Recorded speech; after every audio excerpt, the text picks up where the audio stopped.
Zainab sat at the edge of her narrow bed in the cramped hostel room, her fingers gripping the edge of her tattered economics textbook. It was the second semester of her third year at the University of Lagos, and despite her brilliance, the weight of financial struggles pressed down on her like a rock. Her mother, a petty trader in Kaduna, could barely afford to send her monthly allowances. Since her father's death, things had gone from difficult to unbearable. She had tried everything, applying for scholarships, doing menial jobs, but nothing could bridge the gap between her needs and the cost of education and survival in Lagos. Then she met Cindy. Cindy was everything Zainab was not. Zainab was bold, confident, and living in wealth that she flaunted recklessly. She wore designer clothes, carried the latest smartphones, and lived in a luxurious apartment off campus.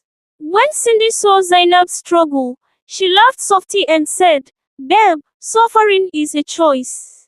Lagos is a gold mine, you just need to know where to dig." At first, Zainab resisted. She knew what Cindy did. They called it runs, a lucrative but dangerous world of escorting rich men in exchange for money.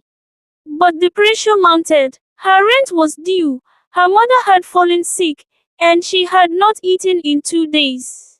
One night, after yet another hunger-induced headache, she made the fateful decision. Her first client was an oil magnate in Ikoyi. Cindy arranged everything, coaching her on how to act, what to say, what to wear. The man was in his 50s, with a protruding belly and a heavy cologne that made her nauseous. But he paid her 200,000 naira for a few hours of her time, money that could last her months. The financial relief overpowered her shame. One client turned into 2, then 3.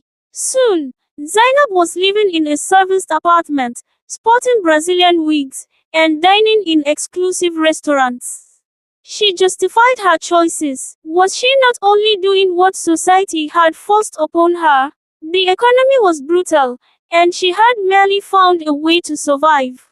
With money came parties. With parties came drugs. At first, she used them to cope with the guilt, but soon, they became a need. The late nights turned into reckless escapades. Her grades went down, and lectures became a distant memory.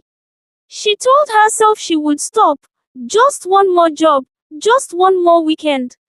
But the money was addictive, and soon, she was in too deep.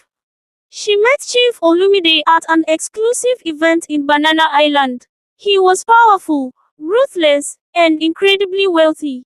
He took a keen interest in her, showering her with gifts, flying her to Dubai, Paris, and South Africa. She thought she had made it, until she found out the price. One night, after an extravagant party at his mansion, Chief Olumide introduced her to a group of business associates. The glint in his eyes, the way he casually mentioned entertaining them, made her stomach turn. When she protested, he laughed. "I own you, Zainab. Everything I gave you comes at a price." Fear gripped her. She realized she had become trapped in a world she could no longer control. When she refused, he turned violent. That night, she barely escaped, bruised and terrified. She ran back to her old hostel, only to find that she no longer belonged there either. The side talks, the judgmental glances, the pity in her friend's eyes, it was suffocating. Her mother found out. The heartbreak in the older woman's voice shattered her. "Zainab, what have you done to yourself?" Shame consumed her. She tried to quit, to pick up the pieces, but the damage had been done. Her education was in ruins, her reputation tarnished, and the drugs had clawed too deep into her system. One by one, the men disappeared, and the money stopped flowing. She found herself alone, broke, and addicted. Desperation drove her to dangerous corners of the city. She started frequenting city bars, looking for quick clients, anything to sustain her habit.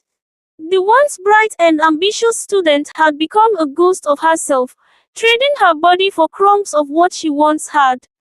One fateful night, she collapsed on the cold streets of Lagos, her body ravaged by drugs and malnutrition. A kind passerby rushed her to a clinic, where she woke up days later, staring at the cracked ceiling, realizing how far she had fallen. The doctors warned her, if she did not change, she would not survive much longer. But the battle was far from over. She tried rehabilitation, but the grip of addiction was fierce. She reached out to her mother, hoping for a second chance, but the disappointment in her voice was evident. Zainab, I do not even recognize you anymore. The world had moved on, but she remained stuck in the wreckage of her past choices. As she walked the streets one evening, staring at the bright lights of the city that had swallowed her whole, she wondered if she could ever find her way back.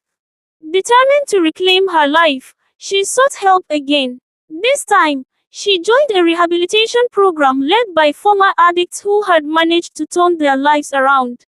The process was withdrawals, therapy sessions, moments of deep regret, but she persevered. She began writing her experiences in a journal, hoping that one day, her story could prevent another girl from making the same mistakes. After months of rehabilitation, she reunited with her mother, who welcomed her back with hesitant but open arms. It was not easy, but she started rebuilding, one step at a time. She enrolled in evening classes, determined to complete her degree. Though the past haunted her, she refused to let it define her.